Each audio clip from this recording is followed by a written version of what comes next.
Hello, welcome, and thanks for joining us. This is TJF Talks. I'm Chris. I'm Cheetah. On the podcast, we invite notables to talk jazz.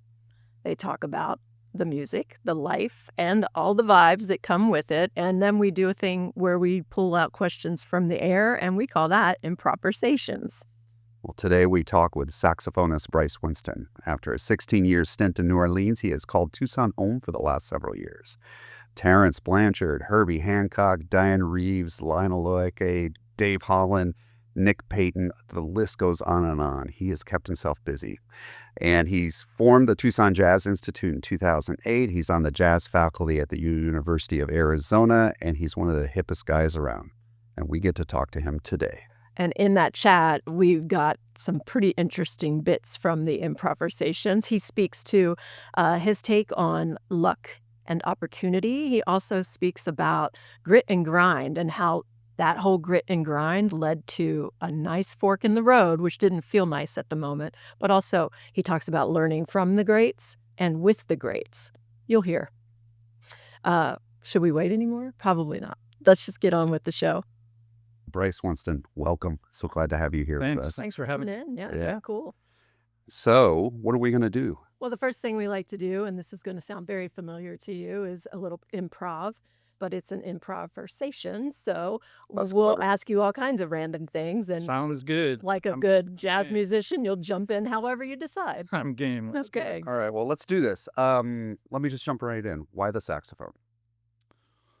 It happened kind of early. Well, I didn't start on the saxophone when I was in grade school. We had our middle school come and do a performance at the school. Actually, I should back up before that.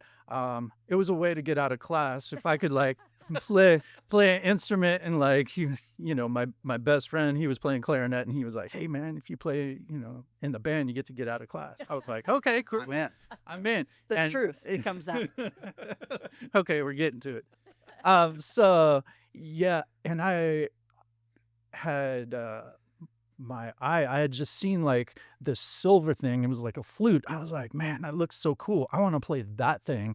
And my parents had 2 clarinets in the closet. Yeah. And I had seen my sister like fail miserably, trying to play the clarinet, just squeak, squawk, it's just like she did not do well in clarinet. I was like, I'm not playing that fast. No. That thing bites. I'm not dumb in there, right? Yeah, I guess happens. that's a Hurdy instrument.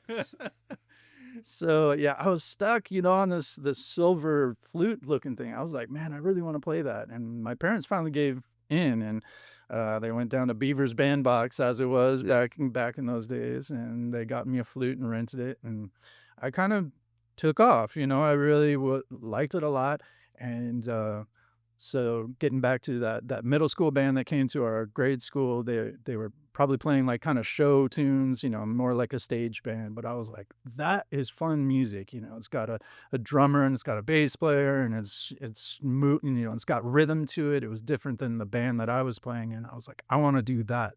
And so I talked to that director, and he said, well, if you want to do that, you're going to have to play a saxophone. I said, done. And he gave me a saxophone. The school had instruments, and so I started on alto and learned all the fingerings in a weekend, and that was it. I was like off and running. We're in. Yeah. That is so interesting. So many people's origin stories are similar to that.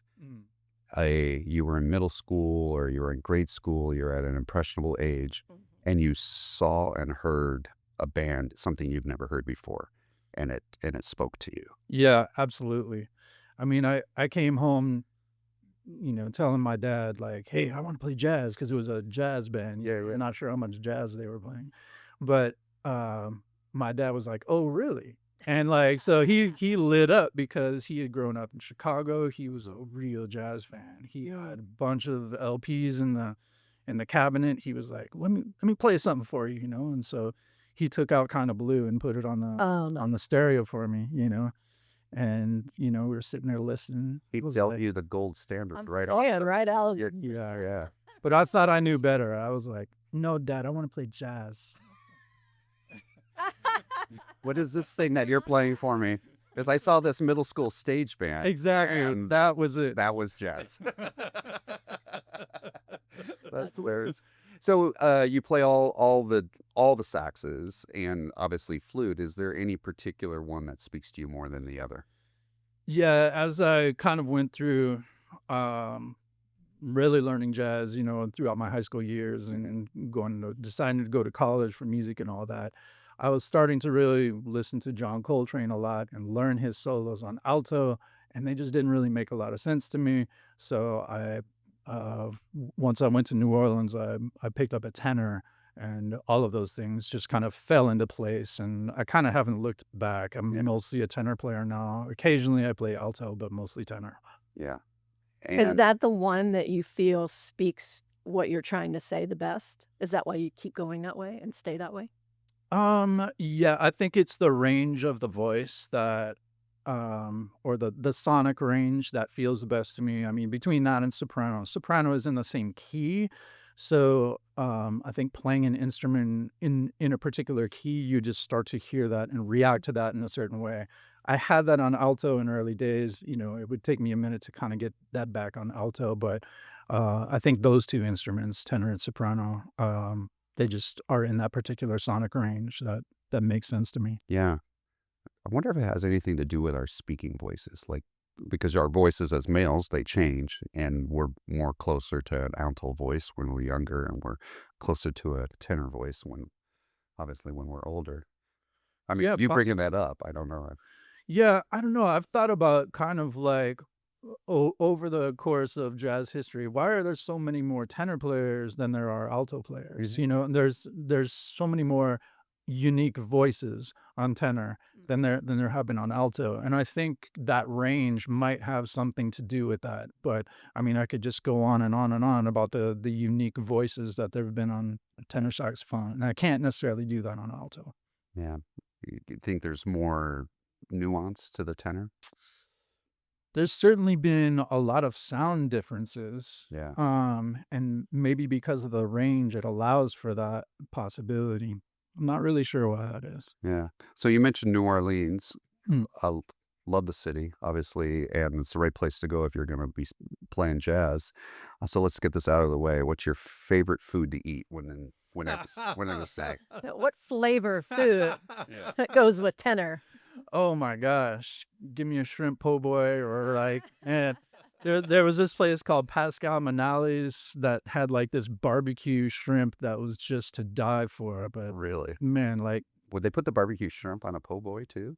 Or you just had it They just straight up? probably do. I Yeah. feel like I didn't explore all of that nearly to the degree that I probably should have when I lived there. I was a poor student Yeah, and, yeah. poor musician, but yet there's countless places and, restaurants that are just like world class that I got a little taste of it, but man, that place was How awesome. how long were you there?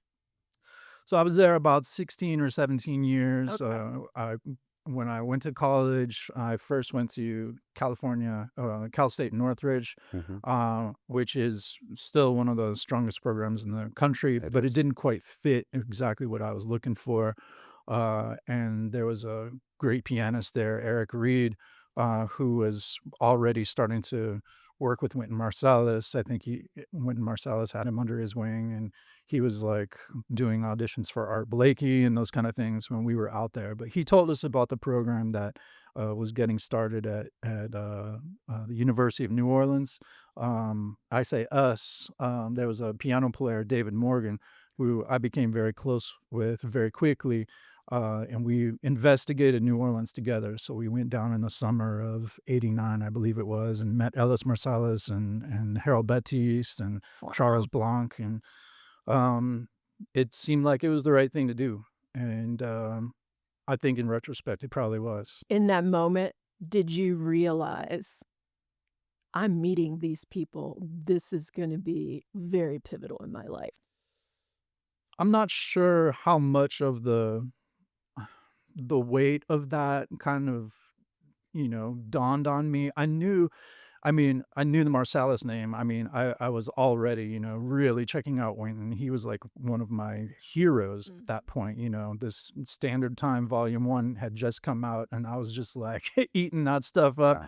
I was aware of Branford and checking all that out.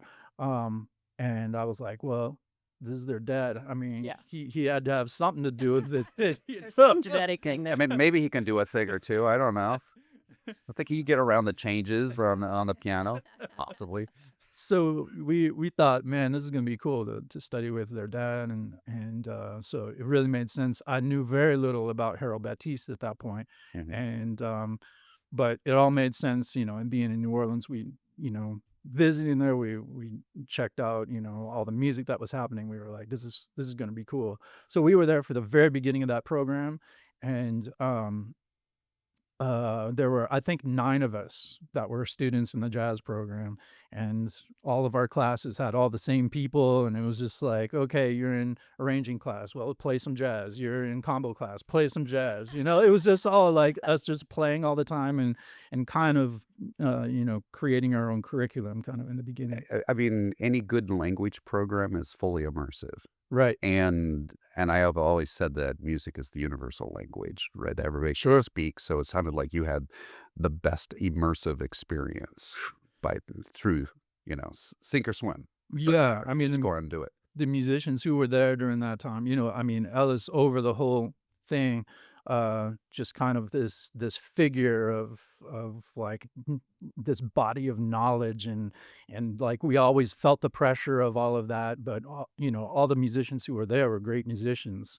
Yeah. So in those first couple of years, um, like Brian Blade was there and Nicholas Payton was there. And actually, when I first got to New Orleans, Nicholas was in high school, and he was already just a monster musician, playing all these different instruments. And so, yeah, there was just such great music and musicians just happening. So it was just easy to to learn. You just got down to business. You did your practicing, and you went and tried to sit in with you hope you get to sit in with Ellis at Snug Harbor on Friday nights. Yeah. You're all nervous and like seeing everything that's happening, and Harry Connick is coming and sitting in, and like Branford is coming and sitting in, and That's it was just like It's like being in Nashville, but for jazz. exactly the jazz Right. version of Nashville. Like, yeah, Absolutely. yeah, yeah. Yeah. So you mentioned all these great players, and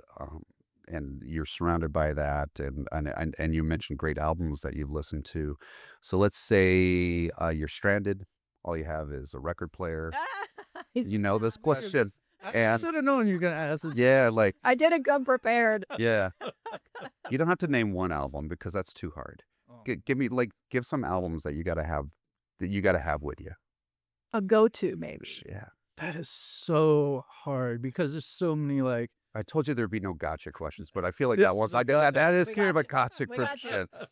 Top 5. Go top. Yeah. man, like things like there's like some raw live Coltrane albums, like Live in Antibes, like um or a Love Supreme, or there's some Miles, that live Miles records, or I've heard bootlegs of some Miles things. I'm not sure have been put out officially Really. with his later bands with like Jack DeJohnette and Dave Holland and that band, with Yeah. Wayne Shorter and all those 3 piano players, when he had all those keyboard players happening with Chick Corea and Keith Right. Jarrett. And so that stuff, all, and the quintet before that, man, it's like Louis Armstrong, plays W.C. Handy. That was one my dad played growing up, and it was just like, Well, oh my God, like The Hot the Five. impact Yeah. that had on me, just the sound of that. And then like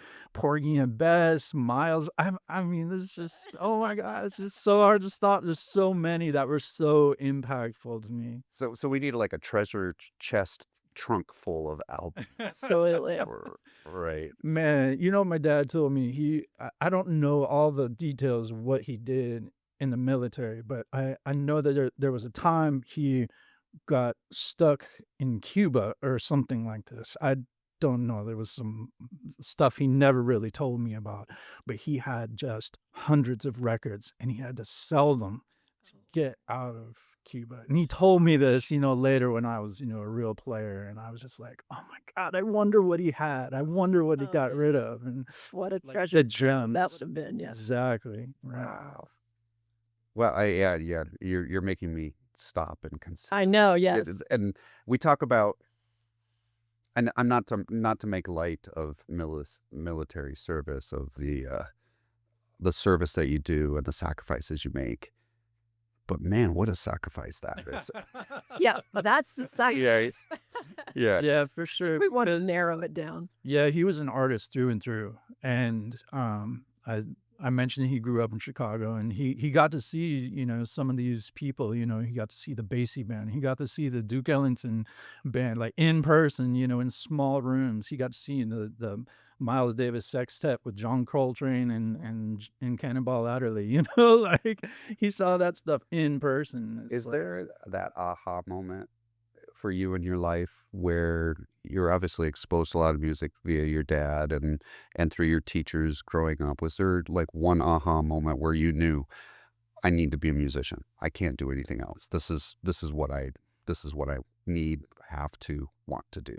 I think I've come to that multiple times. There were times when I tried to, or fear caused me to pull away a little bit. And like, I don't know if I'm going to be able to do this. Like financially, this is really challenging. Yeah. And, maybe I need to be thinking about doing something else so I can survive, And, I started thinking about this when I was a kid. I grew up here in Tucson, and I grew up playing with some really great musicians here. There was this drummer, Bob Elliott. Yeah. And he used to ask me those kind of questions like, hey, man, if you're, living in New York and cockroaches are running around, you okay with that? Oh, let me prepare you. You're going to be all right with that? I was like, man, yes, I'm okay with that. But when the reality of that hits, you're like, man, am I okay with that? Or do I want a different kind of life, Yeah. So I just kept, doing it and doing it. And when I had gotten married and just after graduating college, and we had quickly moved back to California thinking that was a good idea, and it was a terrible idea for me. And we just worked for several months just getting the money to move back to New Orleans. And then I was like just working in coffee shops and just like I had a friend that was working on Bourbon Street playing in an R&B band. He was like, man, we need you down there. I was like, cool, so I really started working that. I worked down there for about 3.5 years on, with the blues and R&B band. And it was hard. We did 7:30 to 2:30, and Oh. there was one of the places that we were playing down there. We were playing 45-minute sets, 45 on, 15 off. There were nights where we were doing 8 of those in a row. Excruciating.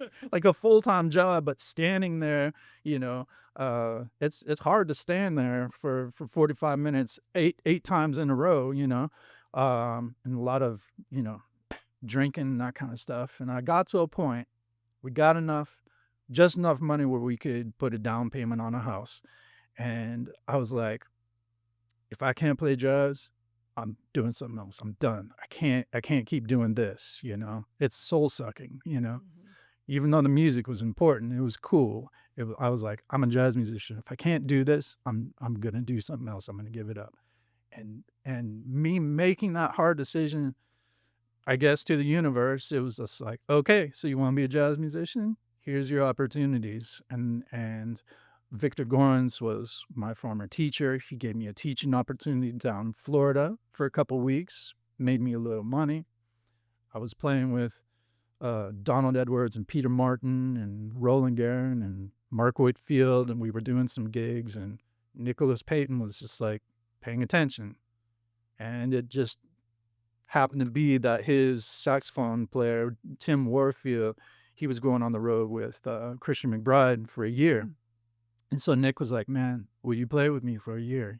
I was like, Absolutely, yes. Like, Sign yes, me up. I'm there. Absolutely. It was like my dream to be able to do that. So that was like my first touring thing was with Nicholas, and it was just awesome.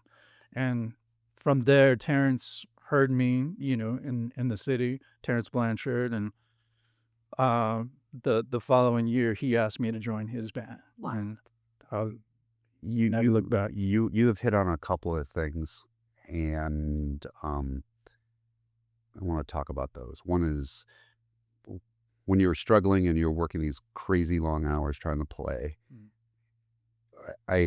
I hear from what you're saying that you developed grit, and but you were also putting in your time. And then there's the other thing I want to see if you could speak to is a lot of people talk about, you're only doing this tour or whatnot because you were in the right place at the right time and you got lucky. And I'm a strong proponent of, and I've heard a lot of other folks say this too, is that luck doesn't happen. Because if you're not prepared and you haven't done the work when an opportunity comes, it may appear as luck, but it's not luck because you've done the work.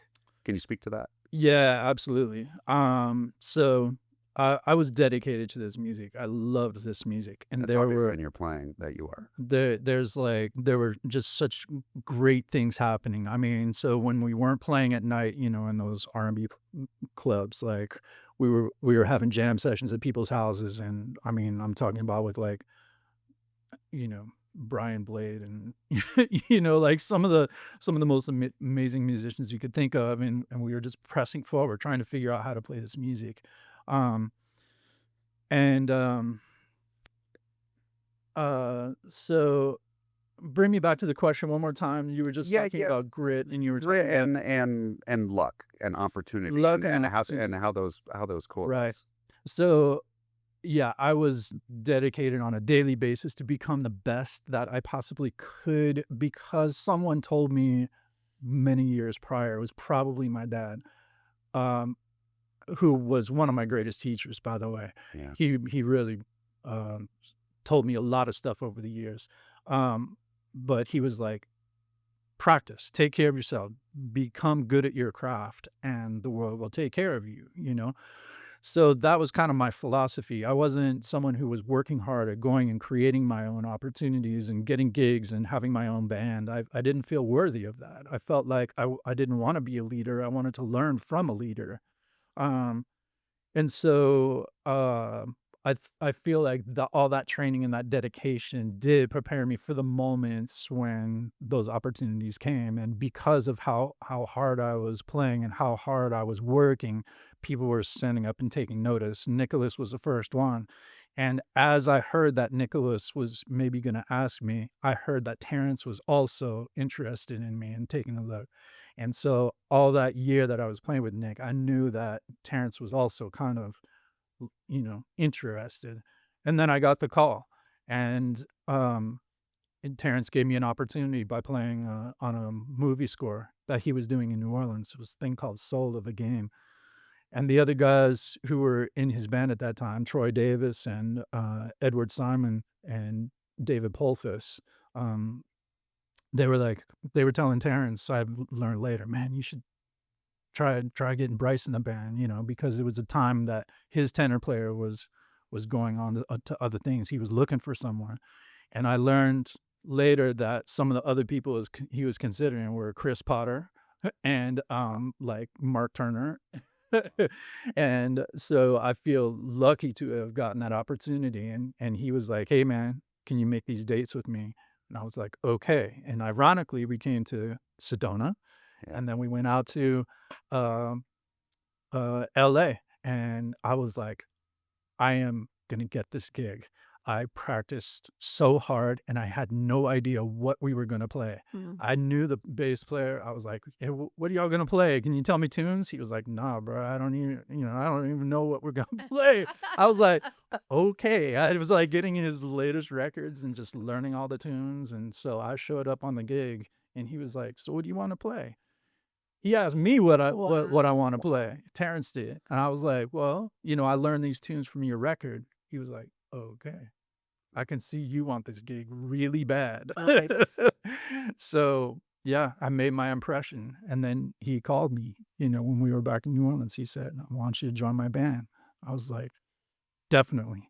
You are speaking exactly to that point of Yeah. that luck doesn't happen. It comes with prep. Right. And Well, a lot of prep, a and lot then of prep. putting yourself you already said you put yourself out in the universe, "I'm Right. gonna do Right. this," Right. and then you're putting yourself in positions to be around when opportunities And happen, having the so grit that we talked that about is before to Right. be able to put in that work to be able to do that thing. Yeah. And S- then the fear ensued, you know? I of was like, course. "Okay, he just asked me to do this. Here I am." And the first gig was, we're making a record in New York City in, this studio. I can't remember what the name of the studio was, but this is for Columbia Records, Yeah. Sony Classical. He was on that label at that point. Dave Holland was gonna be on bass, and Branford Marsalis was gonna be playing piano. I was like, Branford was playing saxophone. And I was like, "Oh my god, what am I doing here?" Like, talk about imposter syndrome. I was like, That's where it "I do kicks in. not belong." Yeah, but And it's like, feel the fear and do it anyway. Yes, push right through that and keep on going, that's and, awesome. and I urge our listener to listen to that album. Mhm. It's good. It's good. It's So we dug a little deep. Oh, We went in search of interesting people that may or may not know you really well, could be just an acquaintance, but we did find someone who had some questions for you. oh, yeah. Here's another got you moment. Yeah. So we talked to Arthur Vent, local drummer, director of the Century Room Jazz Club. yeah. And so he goes, so in 2023, the Tucson Jazz Festival was unseasonably cold and rainy, and you were playing a gig with him outside, and your saxophone froze. Do you remember that? No. Oh, that's funny. I remember. Just Yeah, keep he it go on. like, yeah, you're keeping it honest. He says like, yeah, I think his take was like, Brice was a little peeved. He goes, "This is the first time my saxophone was ever frozen." Oh my god. That sounds awful. I know. I love how you pack that away out of your brain and Oh my whatnot. gosh. I think I'm good at Yeah. that. So we are we're getting close to the end of the time, but I do want to hit on Tucson Jazz Institute. Mm. You work with them. You're founder of the organization, and you guys play at the essentially Ellington competition all the time, and have won it several times. What's the greatest reward of teaching students, and that group in particular? Oh man. Just like seeing um the camaraderie, like how they're making connections with each other, the friendships that are created. I mean, these kids wouldn't even really have met each other, Right. because they're coming from different schools. So seeing some of those friendships has been really amazing. Getting to know these kids and their families. Um, and that's not even talking about the music part, where, seeing all the growth, seeing kids reach levels of playing that I think they didn't even have vision for, getting them to opportunities like going to Monterey and playing at the Monterey Jazz Festival, or we went to Las Vegas for Kenny Rampton's festival out there last year, and just widening their scope of the world, I think is just been really rewarding. I love how you led with things that aren't musically related, Mm. Mhm. because a lot of times folks think the notion of music education is all about teaching people to become professional musicians, That's which quite is the and it's quite the Yeah. opposite of that. Yeah, Yes, there's a and component of that you do teach that. I get that. yeah, I mean, we're living, in a time. This is the day after a mass shooting yesterday, Yeah. and it's like, um, helping kids feel like they belong and giving them like a sense of family and community. Like, I think maybe that's one of the ways to combat what happened, or what is happening in our society. Um, um, so I like that we, are trying to be as inclusive as possible and really trying to help the kids get close and feel like a family as much as possible. Yeah. Yeah. One last question I'd like to ask everybody. Mm. Why does live music matter?